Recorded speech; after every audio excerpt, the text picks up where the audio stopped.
এই মুহূর্তের মধ্যে সব থেকে বড় খবর, আজই বৈঠক, কবে ভোট? বেঁচে গেল ভোটের দামামা। পশ্চিমবঙ্গ বিধানসভার নির্ঘণ্ট ঘোষণা খুব শিগগিরই। এসআইআর মিটতেই কি ভোটের দিনক্ষণ ঘোষণা, নাকি এসআইআর এর মাঝপথেই তুঙ্গে জল্পনা?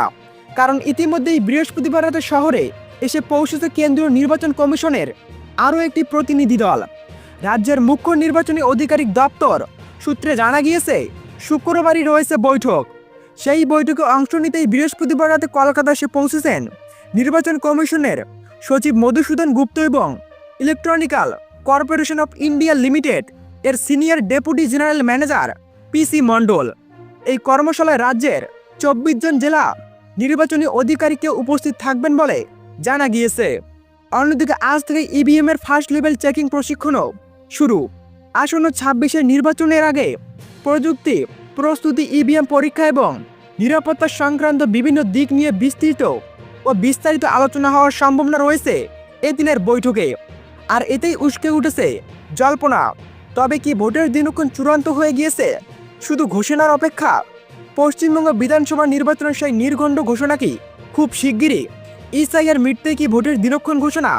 নবান্ন সূত্রে খবর, এই একই বিষয় নিয়ে শনিবার দিন রাজ্যের মুখ্য সচিব বৈঠক করবেন জেলা শাসকের সঙ্গে। প্রসঙ্গত, এবার বিধানসভা নির্বাচনের আগে বাংলায় এসআইআর নিয়ে খুবই কড়া কমিশন। পশ্চিমবঙ্গে ভুয়ো ও মৃত ভোটার ধরতে ব্যবহার করা হয়েছে এআই।